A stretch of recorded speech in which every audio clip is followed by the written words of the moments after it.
Hello, नमस्कार। और आप सभी का फिर एक बार मेरे चैनल कोर्स में स्वागत है।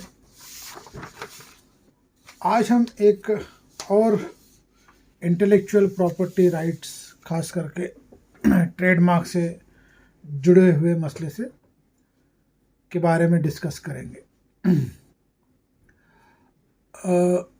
मोमोज हालांकि मैं कभी खाता नहीं हूँ मोमोज वगैरह, ना ही मुझे पसंद है वो।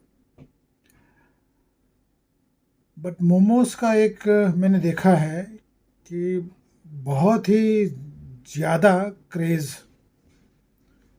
पूरे हिंदुस्तान में है। कहीं पे भी जाओ, मोमोज खाते हुए आपको कई सारे लोग मिल जाएंगे। और ज़्यादातर मात्रा में इसमें लेडीज़ हैं, फीमेल्स। और उसका एक बहुत ही अलग लेवल का क्रेज़ है। मोमोज मोमोज मोमोज, छोटे बच्चे से लेके बड़े बूढ़े तक।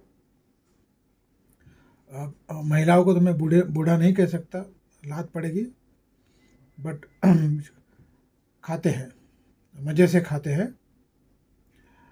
पता नहीं क्या टेस्ट है वगैरह, मैं तो कमेंट नहीं करूँगा। बट मोमोज एक डिमांडिंग फास्ट फूड है। जैसे क्या कहते हैं, बर्गर्स या केएफसी के या नूडल्स या और भी जरा पिज़्ज़ा वगैरह जो है, तो उसी लिहाज से मोमोज़ एक अपना एक इसका प्रचलन बहुत ज़्यादा बढ़ रहा है। और मैकडोनल्ड्स, ये जो फास्ट फूड जायंट्स हैं, इनके फास्ट फूड तो जो बिक रहे हैं। अब इन सभी फास्ट फूड में मोमोज़ भी बिकना चालू है।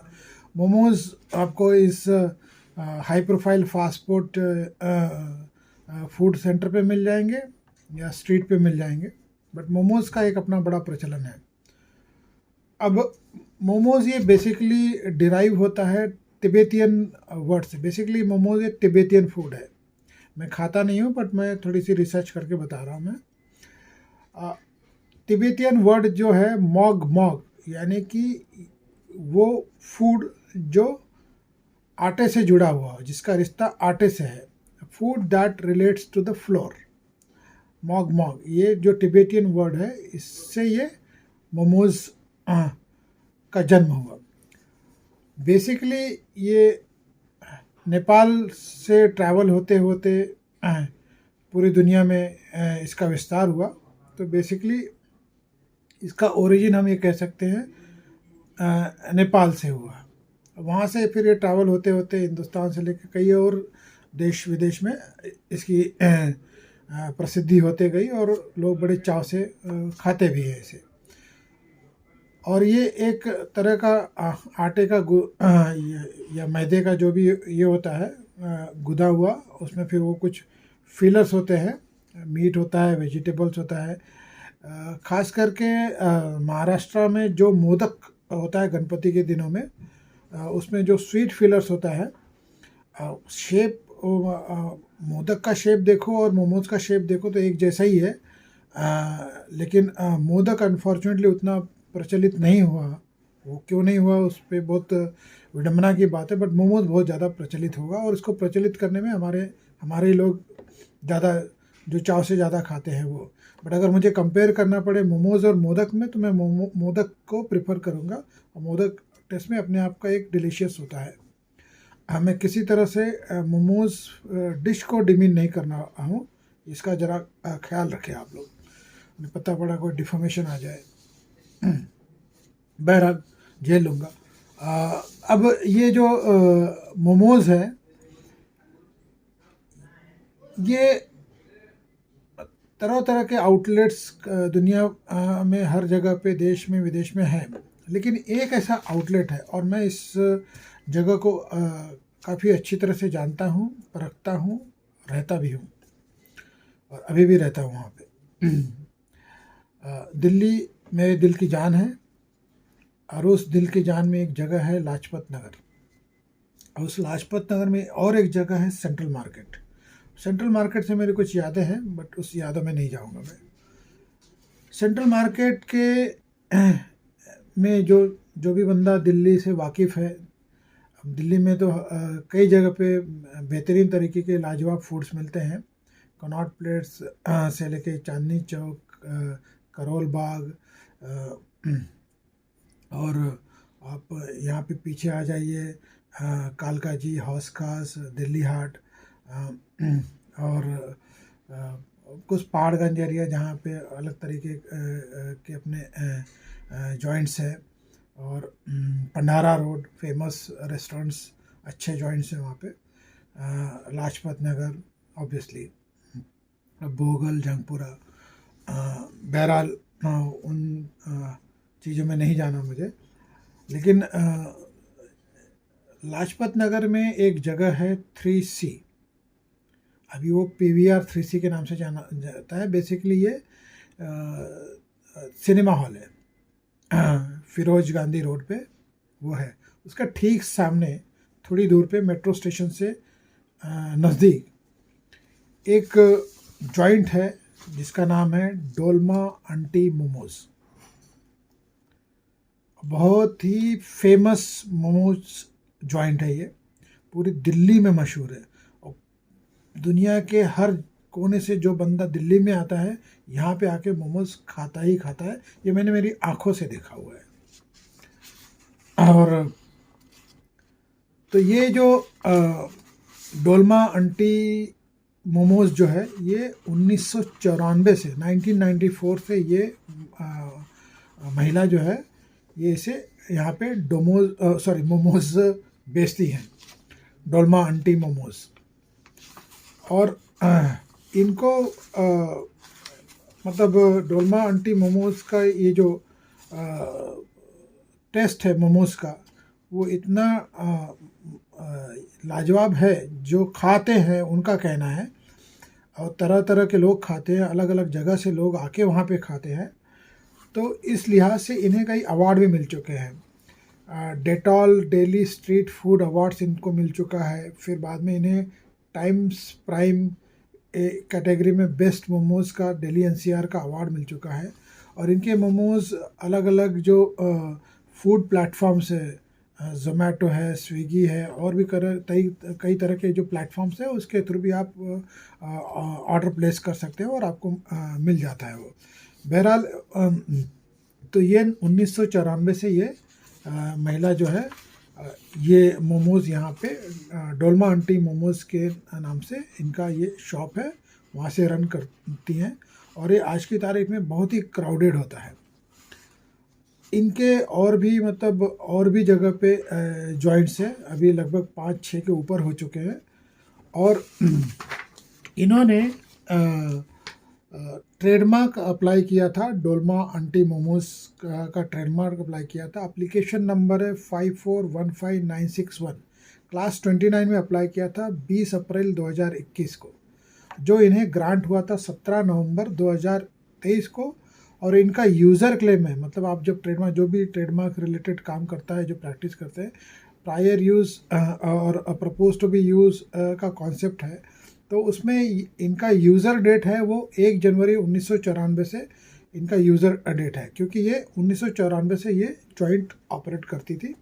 और यहाँ से ये लाजपत नगर की इस जगह से इन्होंने इस अपने ब्रांड को काफ़ी प्रमोट किया, और बहुत ही प्रचलित ब्रांड है और स्वादिष्ट ब्रांड है। जो भी मोमोज़ खाते हैं, बहुत ही डिलीशियस मोमोज़ है। और मोमोज़ के अलावा भी और भी चाइनीज़ फूड्स वगैरह ये बेचती है, बट इनका जो नाम स्पेशली जो इन्होंने जो ख्याति प्राप्त की है वो मोमोज़ के लिए प्राप्त की है। तो इनको ये ट्रेडमार्क ग्रांट हुआ। और एक एप्लीकेशन का पेंडिंग है क्लास 43 में, जो एक्सेप्टेड और एडवर्टाइज है, वो अलग बात है। अब हुआ ये कि एक और शख्स है, मोहम्मद अकरम खान। इन्होंने क्या किया, इन्होंने एक एप्लीकेशन फाइल किया, एप्लीकेशन नंबर 3794360, क्लास 30 में 24 सितंबर 2018 को। और ये प्रपोज यूज़ बेसिस पे ये एप्लीकेशन फाइल किया, और एप्लीकेशन की डेट ये है 2 अप्रैल 2018 को।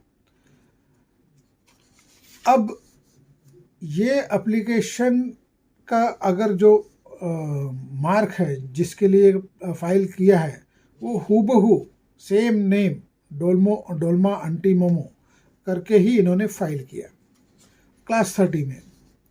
अब जब इसकी जानकारी डोल्मा टेसरिंग, जो ये महिला जो ओरिजिनल प्रोप्राइटर है, रजिस्टर्ड प्रोप्राइटर है डोल्मा आंटी मोमोज, जो लाजपत नगर सेंट्रल मार्केट से इनका फूड जॉइंट है, ये ओरिजिनल ओनर है डोल्मा टेसरिंग। ये बेसिकली तिब्बतियन महिला है जो हिंदुस्तान में बस गई है। तो इनको जब ये पता पड़ा, इन्होंने ट्रेडमार्क रजिस्ट्री में इसके रिमूवल के लिए, यानी इसके कैंसिलेशन के लिए और इसको हटाने के लिए अर्जी वगैरह की। बहरहाल वो अर्जी वगैरह सब पेंडिंग रही। अब इसके अलग लीगल कॉन्सेप्ट में मैं नहीं जाऊंगा कि क्यों अलग स्टेप्स नहीं लिए गए, क्यों, उसमें मैं नहीं जाऊंगा, क्योंकि जो स्टेप्स लिए हैं उसके बारे में मैं बात करूँ। हालांकि इंजंक्शन सूट और वगैरह सब फाइल हो सकता था, बट वो नहीं लिया गया, वो अलग चीज़ है। लेकिन यहाँ पे इन्होंने एक रेक्टिफिकेशन पिटिशन फाइल किया कैंसलेशन और रिमूवल के लिए रजिस्ट्री में। जब इंटेलेक्चुअल प्रॉपर्टी अपीलेट बोर्ड जो स्थायी था 2021 तक, उसके बाद में वो डिफंक कर दिया गया, तो ये सारे मसले जो है दिल्ली हाईकोर्ट में ट्रांसफ़र हो गए। तो उस लिहाज से ये मसला जो है दिल्ली हाईकोर्ट में ट्रांसफ़र होने के बाद में इसकी सुनवाई हुई जस्टिस अनीश दयाल के बेंच के सामने। और इसमें एक ऑर्डर आया जिसके तहत ये जो रिस्पोंडेंट है अकरम खान, जिन्होंने हूबहू डोल्मा आंटी मोमोज के नाम पे बाकायदा ट्रेडमार्क अप्लाई किया था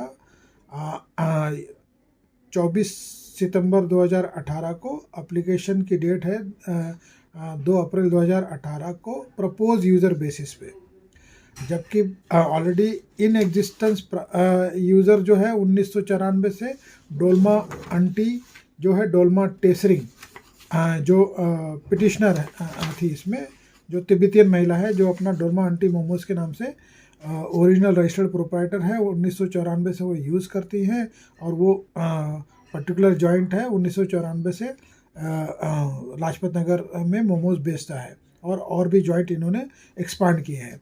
तो इस लिहाज से ये हूबहू है, इसलिए इसको कैंसिल किया जाए। अब ये भाई साहब जो भी हैं रेस्पोंडेंट मोहम्मद अकरम खान, ये तो कभी पेश हुए नहीं, ना ही इन्होंने कोई जवाब फाइल किया। ऑब्वियसली क्या फ़ाइल करते हो जवाब। और इस तरह से इनका जो ना तो कोई जवाब था, ना ही कोई प्रेजेंस था कोर्ट के सामने, जबकि एक बार नहीं कई बार ये मैटर लिस्ट हुआ था, लेकिन एक बार भी कोई प्रेजेंस वगैरह नहीं था। तो इसलिए एक्स पार्टी ऑर्डर हुआ, और एक्स पार्टी ऑर्डर सही तरीके से बाकायदा लीगली कॉन्सेप्ट को अंडरस्टैंड करते हुए किया गया है। सिर्फ इसलिए नहीं कि वो नहीं आए तो इसलिए ऑर्डर कर दो, लेकिन तथ्य को सही तरीके से ऑब्ज़र्व किया गया है और फाइंडिंग दी गई है।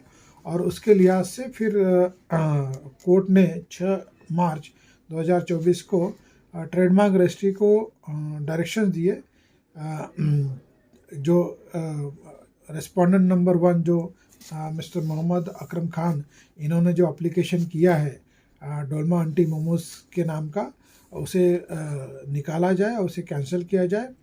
और रजिस्ट्री को ये भी डायरेक्ट किया है कि इसको सब रेक्टिफाई करके website and the website of the register of the trademark भी अपडेटेड, यानी कि अब कंसर्न जो वेबसाइट है वो उसे अपडेट किया जाए। और कम्युनिकेशन जो भी है वो ट्रेडमार्क रजिस्ट्री को उनके particular domain name email ID पे भेजा जाए। पिटिशन को डिस्पोज किया। मुझे ये समझ में नहीं है कॉस्ट क्यों नहीं मारा। वो हो सकता है क्योंकि एक्स पार्टी था और कोई प्रेजेंस नहीं था रिस्पोंडेंट की तरफ से, इस लिहाज से कॉस्ट नहीं मारा होगा। बट ये अपने आप में एक मतलब एक यूनिक केस है कि एक प्रचलित ब्रांड है और एग्जिस्टिंग ब्रांड है और प्रायर यूज्ड से चल रहा है, 1994 से, और आप हूबहू नकल करके एक propose to be use concept को लेके एक अलग से एप्लीकेशन फाइल करते हो। और सरप्राइजिंगली ये भी है कि वो रजिस्ट्री की तरफ से ऑब्वियसली एग्जामिनेशन रिपोर्ट वगैरह में सब आया होगा, इस ऑब्जेक्शंस वगैरह क्यों नहीं आए, ये सब समझ के परे है। पता नहीं क्या हुआ, लेकिन मसला काफ़ी इंटरेस्टिंग है। और इस लिहाज से कि ये जो महिला है डोल्मा टेसरिंग, इन्होंने काफ़ी मेहनत करके इस अपने प्रोडक्ट को, जो उनका अपना ब्रांड नेम प्रोडक्ट है मोमोज़ का, उसे काफ़ी अलग लेवल पे, एक प्रचलित लेवल पे, एक प्रसिद्धि की लेवल पे, एक वेरी वेल नोन ब्रांड हो गया है दिल्ली में। तो डोल्मा आंटी भी, उनका फ़ोटो वगैरह जो भी आप अगर गूगल सर्च करोगे तो उनके फ़ोटो के साथ में उनका जो नाम है डोल्मा आंटीज़ मोमोज़, वो काफ़ी ब्रांड, यूनिक ब्रांड हो चुका है। और दिल्ली का हर बंदा जो दिल्ली वासी है या दिल्ली जाता है या दिल्ली में रहता है, उन्हें पता ही है। और इन्हें फूड सेफ्टी स्टैंडर्ड में इनका रजिस्ट्रेशन वगैरह बाकायदा है, यानी इनके सारे कंप्लायंसेस वगैरह है, जो भी फूड रिलेटेड कंप्लायंसेस है, जो अथॉरिटी रिलेटेड कंप्लायंस है, मतलब वो सारे कंप्लायंस करके महिला ये बिज़नेस करती है। और काफ़ी प्रचलित है, काफ़ी रिनाउंड है, काफ़ी फेमस है ये। तो इस लिहाज से ये जजमेंट मेरे हिसाब से काफ़ी यूनिक है। और सोचा कि ये अभी लंच टाइम है और ऑलमोस्ट लंच टाइम के ऊपर है, अभी स्नैक्स टाइम हो रहा है। और स्नैक्स में कई लोग, ख़ास करके फीमेल्स वगैरह, इवन हमारे घर में भी मोमोज़ खाने के लिए काफ़ी उत्सुक रहते हैं। काफ़ी खुशी होती है मोमोज़ का नाम लेते ही, एक अलग सा बुलबुला आता है उनके दिलों में। तो मैंने सोचा कि चलो मोमोज़ के ऊपर ही कोई बात की जाए, और फॉर्चुनेटली मुझे जजमेंट मिल गया, तो मैंने सोचा कि मैं शेयर ही कर लेता हूँ। तो इसी के साथ मैं ये अपना वीडियो ख़त्म कर रहा हूँ, और उम्मीद है कि आपको ये वीडियो आज का अच्छा लगा हो। बेसिकली एक स्मॉल टॉपिक था, एक डुप्लीकेशन ऑफ ट्रेडमार्क का, और मैंने सोचा कि इसे मैं आपके सामने, आपके समक्ष पेश करूं, इसलिए से ये वीडियो बनाया। उम्मीद है आपको ये वीडियो पसंद आया हो, और आशा करता हूं कि आप मुझे आपका सपोर्ट देते रहोगे, आपकी ब्लेसिंग्स बनी रहेगी, और आगे आने वाले दिनों में ऐसे ही अलग अलग कानूनी मसलों को लेकर एक अलग अलग वीडियो बनाते रहूँगा और आपके समक्ष पेश होता रहूँगा। जाने से पहले बता दूं कि इसमें जो लीड काउंसिल थे मिस्टर सोमिल कार्ल गोंसाल्विस, ये अपीयर हुए थे। तो हालांकि इनको ज़्यादा मेहनत करनी नहीं पड़ी होगी क्योंकि एक्सपर्ट ही था, लेकिन इस जजमेंट से ये चीज़ तो मैं एक क्लियर टर्म्स में कहना चाहूँगा कि भाई आप बिज़नेस करो तो अपने दम पे करो, अपने नाम पे करो, काहे दूसरे का चोरी चमाड़ी करके, दूसरों का नाम यूज़ करके या दूसरों का ब्रांड यूज़ करके अपना ब्रांड प्रमोट करना चाहते हो। बंद करो इस तरह की हरकतें, ना ही करो तो ज़्यादा बेटर है। बहरहाल लेकिन लोग हैं, बाज नहीं आते। मैंने भी कई बार देखा है कई लोगों को, और मुझे भी एक्सपीरियंस है कि लोग दूसरे का ब्रांड नेम किस तरह से अडॉप्ट करके अपने नाम से हल्के से ट्रेडमार्क एप्लीकेशन करने के लिए कहते हैं और करते भी हैं, और ये क्लेम भी करते हैं कि हमारा यूनिक कॉन्सेप्ट है, इनोवेटेड कॉन्सेप्ट है। हालांकि वो होता नहीं, वो चोरी का ही होता है। बहरहाल थैंक यू वेरी मच, और ये वीडियो देखने के लिए धन्यवाद। Thank you, have a nice day.